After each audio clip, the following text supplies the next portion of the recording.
All right, so let's look at another example. So what we have here is, well, there's a ladder which is 10 feet long. So we know how long the ladder is, and it rests against a vertical wall. So that gives us a pretty good picture of what's going on. In fact, let's draw a sketch of that picture right now. So it doesn't have to be super artistic. We've got a vertical wall, and I've drawn the ground to be flat down here, and we've got the wall to be vertical, and we've got the ladder that's just leaning against the wall. And just to add a little bit of picture here to make it clear that it's a ladder, I'm just going to draw the rungs. Certainly not a masterpiece by any means, but you can kind of at least get a picture of what's going on. Okay, so what does it say in the next sentence? If the bottom of the ladder slides away from the wall, and I'm going to pause there and just kind of draw an arrow. That just kind of indicates that the bottom of the ladder is sliding away from the wall. And you could see if you keep reading, it tells you exactly how fast, right at 1 foot per second. But just before we read any further, what else is going to happen?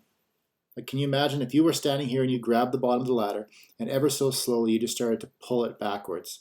Well, if somebody was on top of that ladder and was climbing on the ladder, they would not be very happy with you, because guess what's going to happen?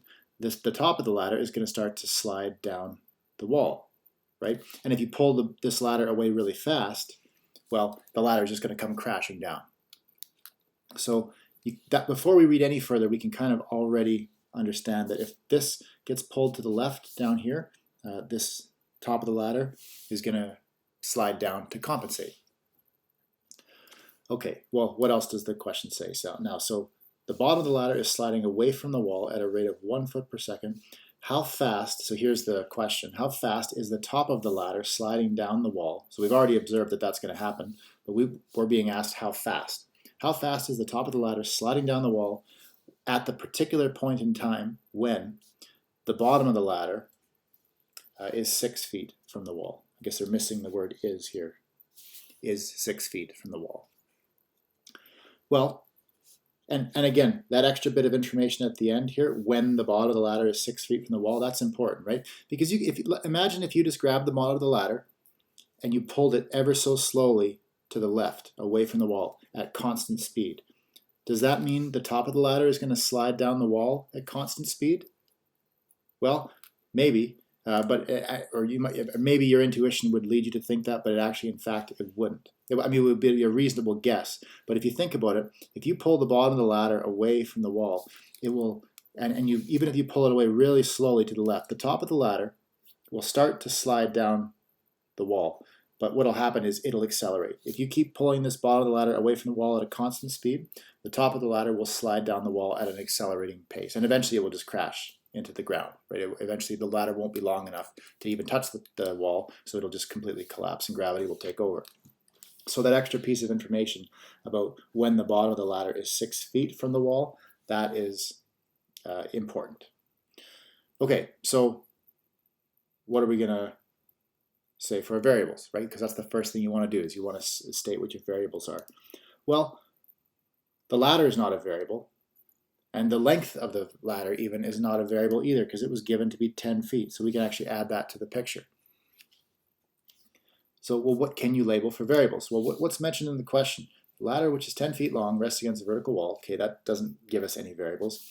But the bottom of the ladder slides away from the wall at a rate of 1 foot per second. So the bottom of the ladder, that's key. Somewhere that's going to give us a variable. Now, is the bottom of the ladder the variable?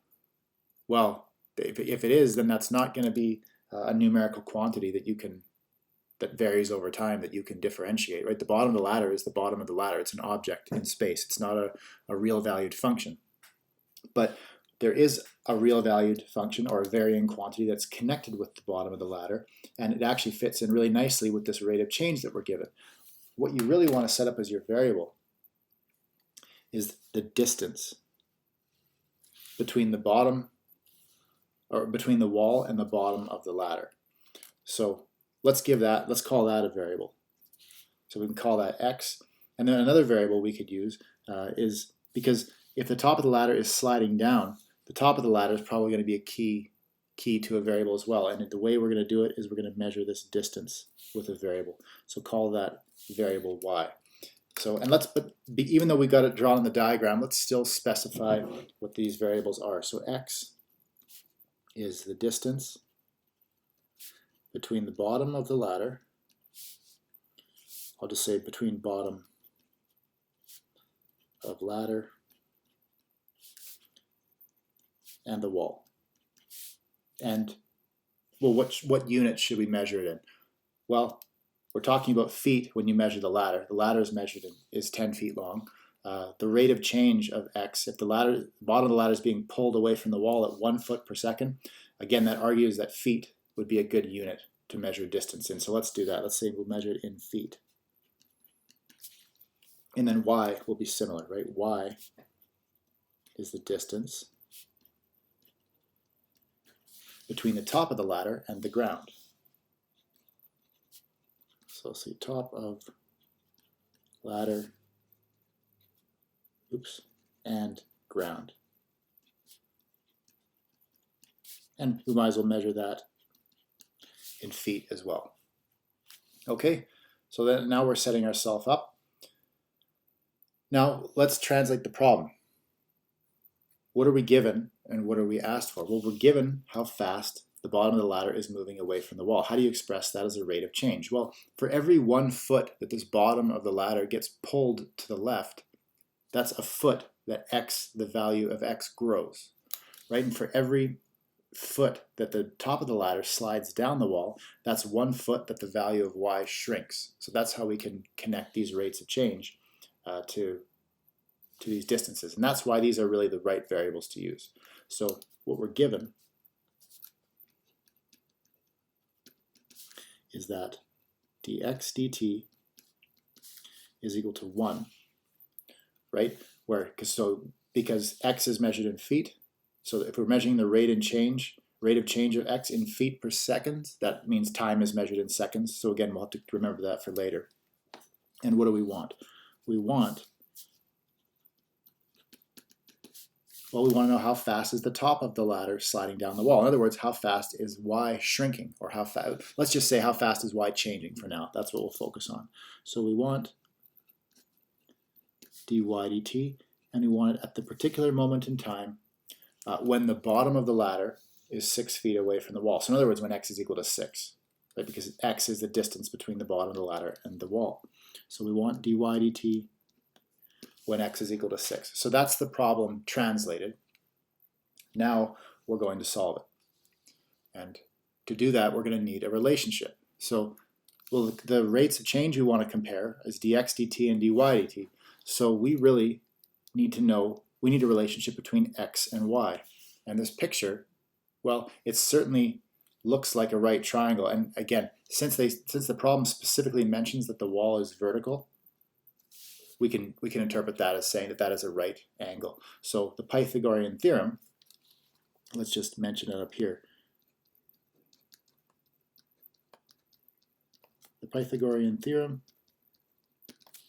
tells you you've got a right triangle. So the sum of the squares of the two shorter sides of a right triangle add up to the square of the hypotenuse. So we would get x squared plus y squared equals 10 squared. That's straight from the Pythagorean theorem. So that's how we get our relationship between x and y. This really is just saying x squared plus y squared is equal to 100. So that is going to be our relationship. And we can differentiate both sides of that equation in order to get a relationship between these two rates of change. So that's what we're going to do next. So I'm going to move down over here since this is where we got some space, and maybe I'll separate this so it doesn't get blended together. So we've got our relationship, x squared plus y squared equals 100. Let's differentiate both sides with respect to time.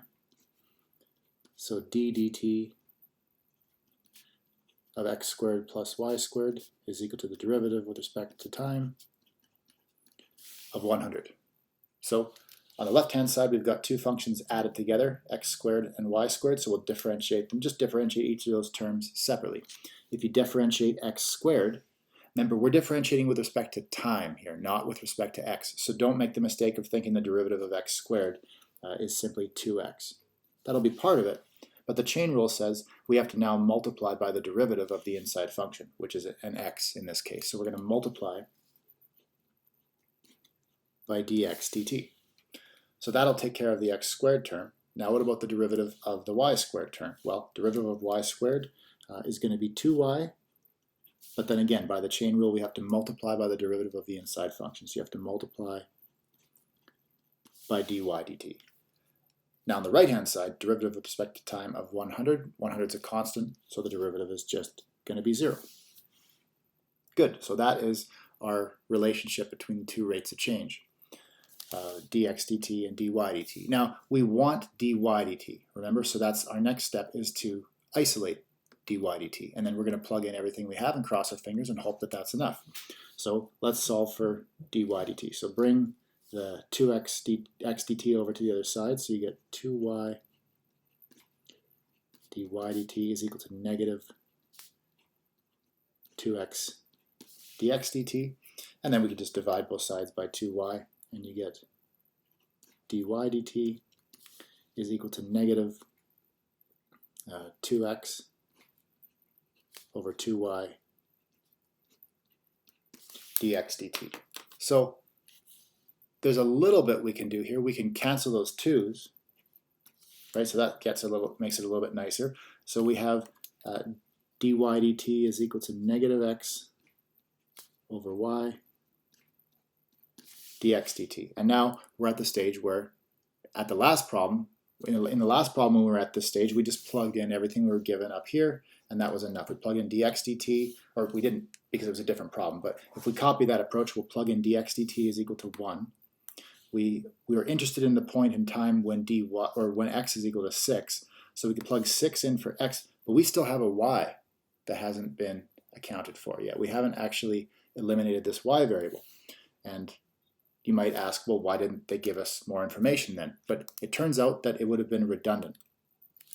Because if we're told, we're at the point in time when x is equal to 6, really, that's what the last part of the problem is, right? We want to know how fast is the top of the ladder sliding down the wall at the particular point in time when the bottom of the ladder is 6 feet away from the wall. So in other words, when this distance here is 6 feet, or is equal to 6 in the way we've set it up, or x is equal to 6.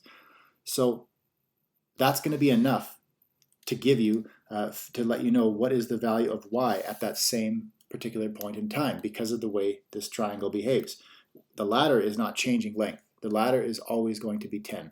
So for any point in time, if you know the value of x, you can figure out the corresponding value of y just by using another Pythagorean triangle, another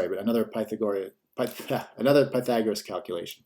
Right, so that's what we're going to do. And it may help to think of this picture here as, imagine if this picture is like a video, right? It's happening in real time. You can see the bottom of the ladder being pulled to the left and the top of the ladder sliding down to account for that. And all this is actually happening in motion. And imagine you have a video here, and then but you're standing there with your camera, and right when it happens, right at the point in time when x is equal to 6, that's when you take a snapshot with your camera and take a picture, and you're going to see this triangle, right? And so I'm going to call this a snapshot, because now this is a still picture that happens at a particular point in time. You've got that, I'm just going to draw the triangle this time.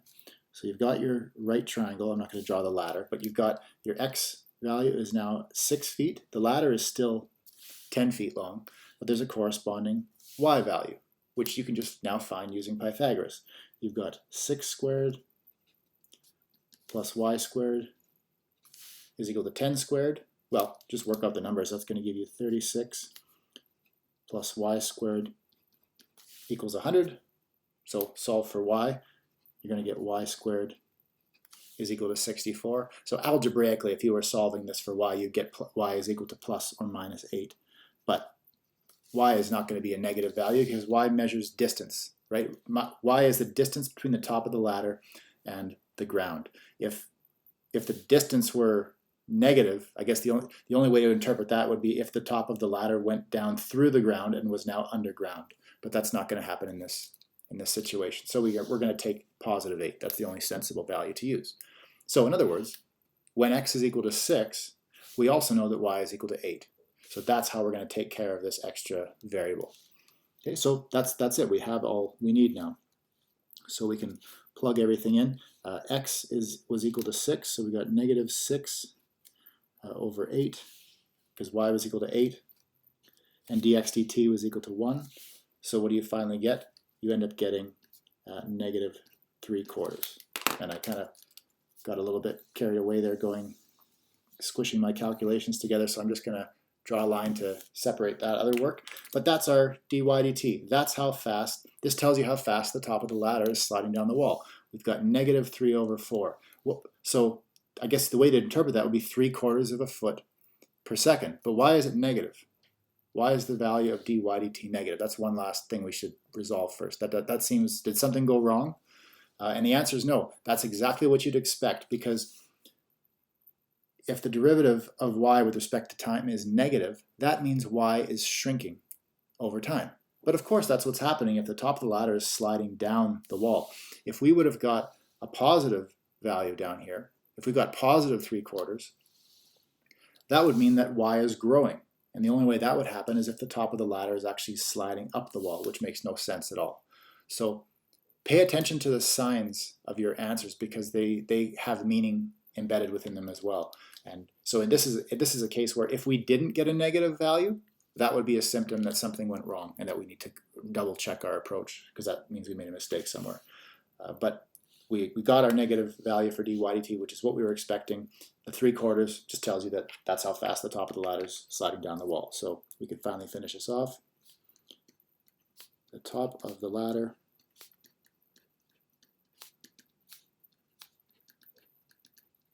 is sliding down the wall. How fast? At 3/4 of a foot per second, right? Because the time was measured in seconds, and that comes from the fact that the only time was mentioned really was when we were given the rate of change for x. So if we measure that in feet per second, we have to measure the change in y in feet per second as well to be consistent. So that is our answer.